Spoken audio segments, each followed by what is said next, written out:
Hoje nosso papo de bastidores é com o produtor musical, que também é um grande cinéfilo e agora cervejeiro. Meu papo hoje é com o Jota Marciano. Prazer ter você aqui, amigo. Prazer, Bruno. Estamos aí. Jota Marciano é um estúdio já bastante consolidado e forte aqui. Há quantos anos no mercado? São 30 anos. 30 anos no mercado. Como é que começou essa história? Do estúdio ou a minha história? A sua com do estúdio se confundem, né? Se confundem porque eu comecei no rádio em 87, né?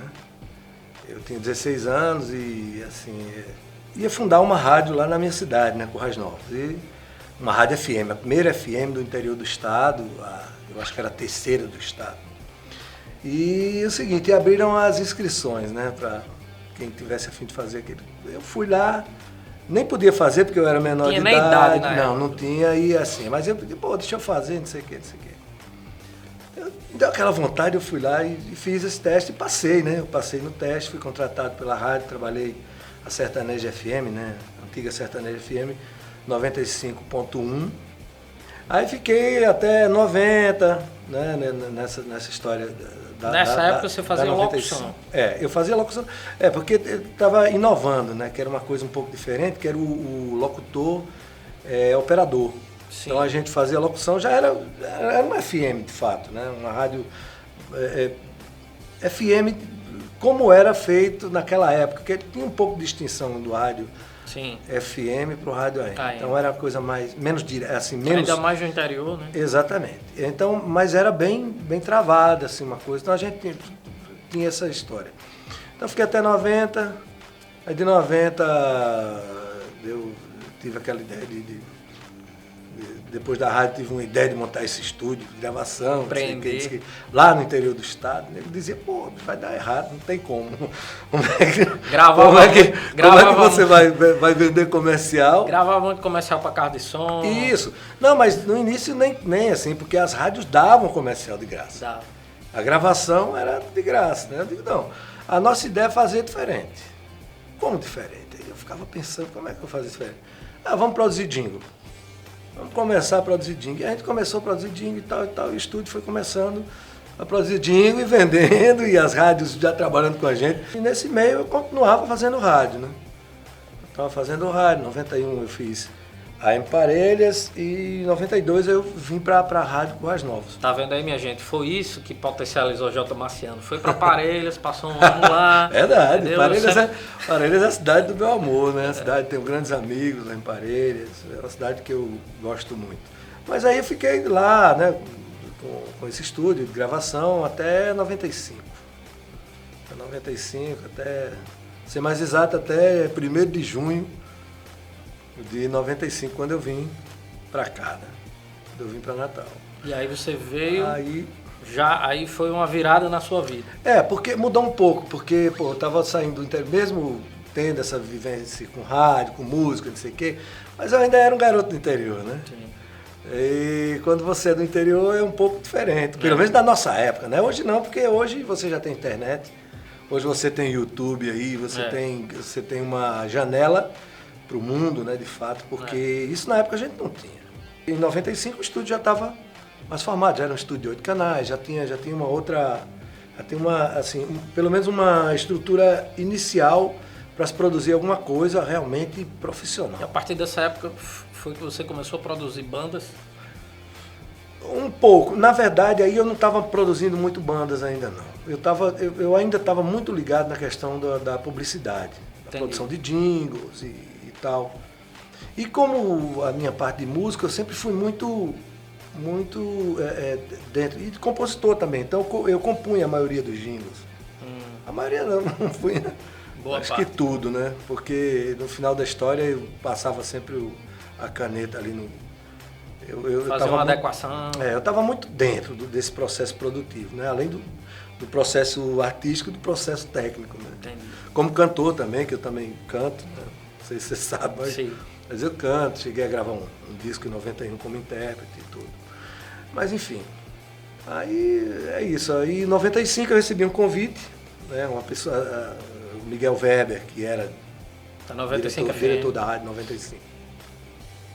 Na época viu o meu trabalho Inclusive Carlos Alberto já tinha visto também e tal, e até tinha feito uma proposta, só que eu não estava muito afim de vir. Aí um ano depois, Miguel Weber me fez essa proposta, pô, vamos lá, vamos não sei o que, a gente começa lá pela rádio. Vim realmente em 1º de junho de 95, eu fiz essa data porque é bem marcante, né? 1º de junho, ou seja, é o primeiro dia do 6º mês, né? Então é a metade do ano. Então esse ano começou de um jeito, da metade e aí de lá para cá, o estúdio J. Marciano, que hoje é muito consolidado, mas de lá para cá você, né, só se fortaleceu e consolidou no mercado. Mas essa coisa de banda, essa coisa de produção musical, gravação de disco, também é um lado forte que vocês adquiriram assim com o tempo, né? Na verdade, foi justamente nessa fase, né? Os primeiros discos... Contato com os artistas, Verdade. Eu comecei realmente a gravar ainda no estúdio lá da 95. Tem o primeiro disco que eu gravei, que era de uma banda de pagode, naquela época da febre do pagode. Sim. Uma banda chamada Pagozando. De Carlinhos, grande Carlinhos. Você tem uma ideia de quantos discos você produziu nesse tempo? Olha, eu parei de contar os 1.500 CDs. Mais de 1.500 CDs. 1.500 CDs. Isso aí entende-se discos promocionais, mas são gravações, são produções de uma certa forma. Sim. Agora, discos, a gente tinha uma média de 7, 8 discos, às vezes mais, por mês. Conseguia fazer isso com 2 estúdios de gravação, porque teve uma fase que a gente tinha 2 estúdios gravando ao mesmo tempo. Então, gravava a base, eu estava gravando arranjos, estava fazendo, então eles eram interligados já em rede e já... Então, a tecnologia também foi ajudando muito esse processo, né? Sem dúvida. Quando a gente entrou, quando a gente informatizou o estúdio, que inclusive o primeiro estúdio que teve coragem de cometer, de investir, assim, comprar um Pro Tools HD, na época que era uma ferramenta mais cara e mais profissional. A gente fez esse investimento, inclusive o nosso é o 2º registrado no Nordeste, pra você ter uma ideia. Então, em estúdios grandes como o Som Max ainda tinham, o sistema a gente já tinha aqui em Natal, já estava funcionando assim. Então, a gente sempre agiu assim para ter esse diferencial. E na história do seu estúdio tem muita coisa bacana que você fez também para as bandas, né? E eu sei de uma história que eu queria que você contasse aqui, que é a história do descobrimento do Raí do Saia Rodada, que é uma banda que hoje faz muito sucesso. Rapaz, ele fala, né? Ele até hoje grande Raí. Ele é grande figura, grande pessoa humana, por isso que está realmente onde está. É engraçado porque o Saia Rodada tinha o nome, sabia o tipo de música que queria gravar. A gente que fez os arranjos, o maestro Batista Araújo fez os arranjos junto com a equipe de músicos e tal. Aprontamos os playbacks e aí eles foram botar a voz, né? Que era um projeto de Eugênio, que Eugênio, na época, queria montar essa banda, não sei o que. Bom, enfim, fechamos o negócio e a gente começou a fazer o serviço.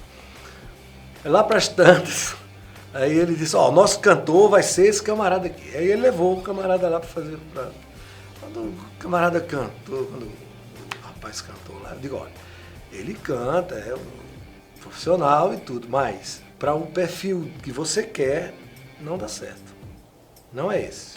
O seu canto, a voz da sua banda, não é essa. Essa não está se encaixando. Com meu irmão, que técnico de gravação, que gravou 80% dessa banda, infelizmente nos deixou há 5 anos, que era Daniel Marciano, que era o meu irmão, e era o meu técnico principal, assim, aquele que eu passei tudo que eu podia e que Sim. A gente descobriu muita coisa juntos. Ele foi também enfático com isso, né? Que ele era muito ligado na coisa do forró, na produção do forró e tal. Aí eu disse, não dá, esse rapaz aí, infelizmente, assim, para o que vocês querem, vocês podem até gravar, mas eu acho que não vai dar o que vocês querem, não vai dar o resultado que vocês querem. Aí eu disse, mas não tem mais ninguém, de repente que a gente pudesse fazer mais um teste. Eu disse, tem um menino lá, um rapazinho lá que ele ajuda com as caixas, não sei o que, da banda que esse cara canta. Ajuda a carregar as caixas. Ajuda a carregar as caixas para poder dar uma palhinha na hora do intervalo, né? Aí eu disse, então vamos ouvir o rapaz, né? Vamos. Não custa nada, né? Não custa, vamos ouvir ele. o que é que vocês acham? Não, a gente sabe, não, que a gente não entende. Eles sempre enfatizaram, não, a gente não entende. Eu digo, ótimo, então vamos fazer o seguinte, traga o menino aqui. Quando o Raí abriu quando o Raimundo chegou, abriu a voz. Raimundo chegou e Raimundo chegou, que abriu a voz, aí acabou, rapaz. Eu digo, ó, aí o cantor da sua banda. Eu, junto com o Daniel, digo, olha, é o seguinte, o cantor da sua banda é esse rapaz. Se vocês quiserem, vai ser esse aí. Comprovou, né, o gosto do povo, né, do público consumidor, comprovou que Raí tá até hoje aí. Tá aqui o cara que descobriu o Raí. Raí, você vai ter que vir aqui para comprovar essa história depois. Verdade. Jota, a gente tá aqui finalizando nosso programa, mas eu queria que você falasse um pouquinho também, porque você agora tá na onda de cerveja. Você agora é cervejeiro. Eu tô até vendo sua camisa Bona Bia. Bona Bia. Essa aqui é a nossa cerveja. Vai ficar devendo aqui para pois nossa produção, que ficou aqui reclamando. Isso, vamos trazer. Agora no próximo programa você já vai botar a Bona Bia aqui na frente. Já vai degustar com o seu convidado. Perfeito, muito bem. Aí podia ter feito um brinde realmente com Bona, né? Mas qual é a ideia, assim? Como surgiu esse negócio de cerveja? Essa ideia aí surgiu mais ou menos junto com o rádio lá atrás, porque eu adolescente, né? Aquela coisa de descobrir. Eu encontrei um kit para fazer cerveja em casa. Para fazer cerveja. Nessa época não existia essa moda de cerveja artesanal. Eu acho que nos Estados Unidos ainda estava engatinhando também. Não era forte. Só que lá no sul do país sempre tinha. Então tinha um catálogo que tinha esse kit. E eu comprei esse kit para fazer a cerveja. Uma receitazinha. Uma receita, já vinha com os insumos. Era um kit bem básico, muito básico mesmo. Era bem experimental. Aí depois eu comecei, fiz a cerveja, e ficou aquela coisa. Eu fiz e tal, e depois não fiz mais, parei, né? Comecei nessa empreitada do rádio e tal, enfim. Adormeceu essa história. Há uns 4 anos atrás, eu estava fazendo até um filme de Fábio de Silva, que é meu amigo cineasta e cervejeiro também. Cervejeiro. Uma cerveja perversa. E eu conversando com ele, já fiz cerveja. Ah, fez nada. Ele disse, fez nada. Eu duvido que você fez. Eu digo, rapaz, é o seguinte, eu não faço porque agora eu estou sem equipamento e não vou comprar equipamento para fazer uma cerveja. Eu empresto o meu, sei que. Emprestou o equipamento, montamos uma receita e eu fiz, ele disse, eu duvido você acertar. Qual estilo você quer? Eu digo, eu quero fazer uma blonde. Pô, mas cerveja é difícil. Eu digo, vamos na difícil? Essa primeira receita deu certo, tal, os parâmetros, eu digo, tem que fazer umas alterações, eu fiz as alterações e hoje é a blonde da Bona Bia. É essa cerveja que eu disse, aí comecei a tomar gosto, vou fazer de novo, não sei o quê, e as pessoas começaram a gostar da cerveja. E eu comecei a passar para um, para outro e tal, e foi crescendo, quando eu comecei a comprar equipamento, daqui a pouco estava com um monte de equipamento. Eu disse, agora eu vou ter que levar a sério. Vou ter que levar a sério. E levei, aí abri a empresa, né?